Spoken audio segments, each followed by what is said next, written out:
بسم اللہ الرحمن الرحیم۔ السلام علیکم، میں ہوں ہانمان شہزادی۔ زاہد پبلشرز میں خوش آمدید۔ پیارے بچوں، ہم اردو کی کتاب برائے جماعت سوم پڑھ رہے ہیں اور آج ہم اس کا سبق نمبر 10 نیک دل بادشاہ پڑھیں گے۔ حاصلات تعلیم۔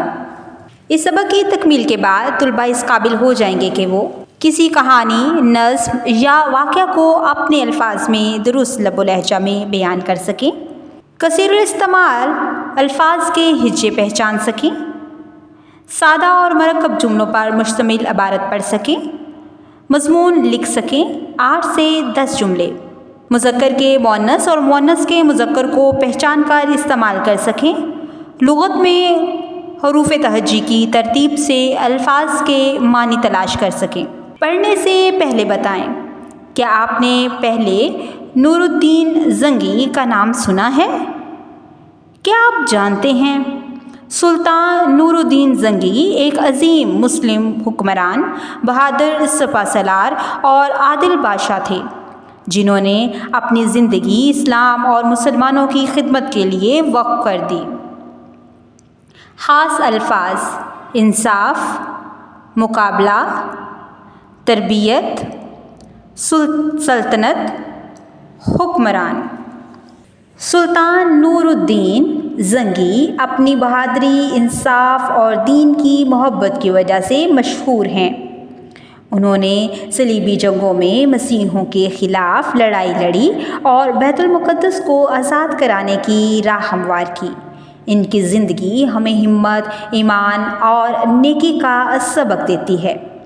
نور الدین زنگی نے 28 سال تک شام اور اس کے گرد و نواح پر حکمرانی کی۔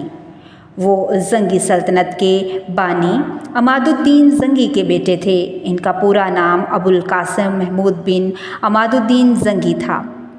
وہ ایک نیک دل، دیندار اور بہادر شخص تھے۔ وہ ہمیشہ اپنے لوگوں کی بھلائی کے لیے کام کرتے تھے۔ انہوں نے اپنے والد کی طرح بہادری سے دشمنوں کا مقابلہ کیا اور اپنی عادلانہ حکمرانی سے لوگوں کے دلوں میں جگہ بنائی۔ نور الدین زنگی راتوں کو عبادت کرتے اور دن کو میدان جنگ میں دشمنوں سے لڑتے تھے۔ نور الدین زنگی نے اپنی ابتدائی تعلیم حلب میں حاصل کی، جہاں انہوں نے دینی علوم، قرآن اور حدیث کے ساتھ ساتھ جنگی تربیت بھی لی۔ وہ بہت ذہین اور محنتی تھے۔ انہوں نے اپنے والد عماد الدین زنگی سے جنگ کے فنون اور حکمرانی کے اصول سیکھے۔ جوان ہونے پر انہوں نے فوج کی قیادت کی اور اپنی بہادری سے سب کو متاثر کیا۔ ان کی تعلیم نے انہیں ایک عظیم لیڈر بنایا، جو نہ صرف میدان جنگ میں بہادر تھے بلکہ علم و انصاف کا بھی علمبردار تھا۔ نور الدین زنگی نے ہمیشہ اپنی فوج کو انصاف اور ایمان کے ساتھ لڑنے کی ترغیب دی۔ نور الدین زنگی کی سب سے بڑی خدمت صلیبی جنگوں میں ان کا کردار تھا۔ اس وقت صلیبی فوجیں بیت المقدس اور دیگر مسلم علاقوں پر قبضہ کرنا چاہتی تھیں۔ نور الدین نے سب سے پہلے ایک مضبوط اسلامی حکومت بنائی اور چھوٹی چھوٹی مسلم ریاستوں کو اپنی سلطنت میں شامل کیا۔ ان کا دارالحکومت پہلے حلب تھا، پھر انہوں نے دمشق پر قبضہ کیا اور اسے اپنا دارالحکومت بنایا۔ انہوں نے صلیبیوں کے خلاف کئی جنگوں میں حصہ لیا، جن میں انطاکیہ اور ایڈیسیا کی لڑائیاں مشہور ہیں۔ دوسری صلیبی جنگ کے دوران انہوں نے اپنے جرنیلوں سیف الدین غازی اور معین الدین کی مدد سے دمشق کو صلیبیوں سے بچایا۔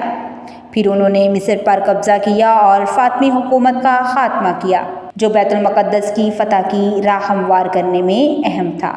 انہوں نے بیت المقدس کے ایک خوبصورت منبر تیار کروایا، جو بعد میں صلاح الدین ایوبی نے مسجد اقصیٰ میں نصب کیا۔ نور الدین زنگی کی بہادری کی وجہ سے صلاح الدین ایوبی نے بیت المقدس آزاد کر دیا، اور نور الدین زنگی صرف ایک فاتح ہی نہیں تھے بلکہ ایک شفیق اور عادل حکمران بھی تھے۔ انہوں نے اپنی سلطنت میں مدرسوں، ہسپتالوں اور مسافر خانوں کا جال بچھایا، دمشق میں انہوں نے ایک شاندار ہسپتال بنوایا جہاں مریضوں کو مفت دوائیاں اور کھانا دیا جاتا تھا۔ وہ بیت المال کا پیسہ کبھی اپنی ذاتی خرچ پر استعمال نہیں کرتے تھے۔ انہوں نے چند دکانیں خریدی تھیں جن کے کرائے سے وہ اپنا خرچ پورا کرتے تھے۔ وہ ناجائز ٹیکس ختم کرتے اور مظلوموں کی خود سنوائی کرتے تھے۔ ان کی انصاف پسندی کے قصے دور دور تک مشہور تھے۔ مورخ ابن اسیر نے لکھا ہے کہ خلفائے راشدین اور عمر بن عبدالعزیز کے بعد نور الدین زنگی سے بہتر حکمران نہیں دیکھا۔ نور الدین زنگی 58 سال کی عمر میں انتقال ہو گئے۔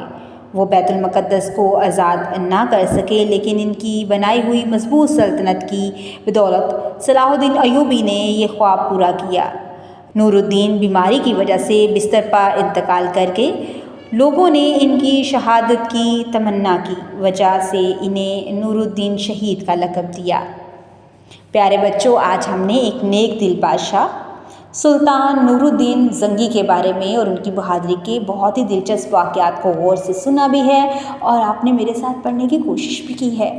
اب ذرا رکیں اور بتائیں نور الدین زنگی نے کس شہر سے اپنی تعلیم حاصل کی تھی؟ ذرا سوچ کے بتاؤ۔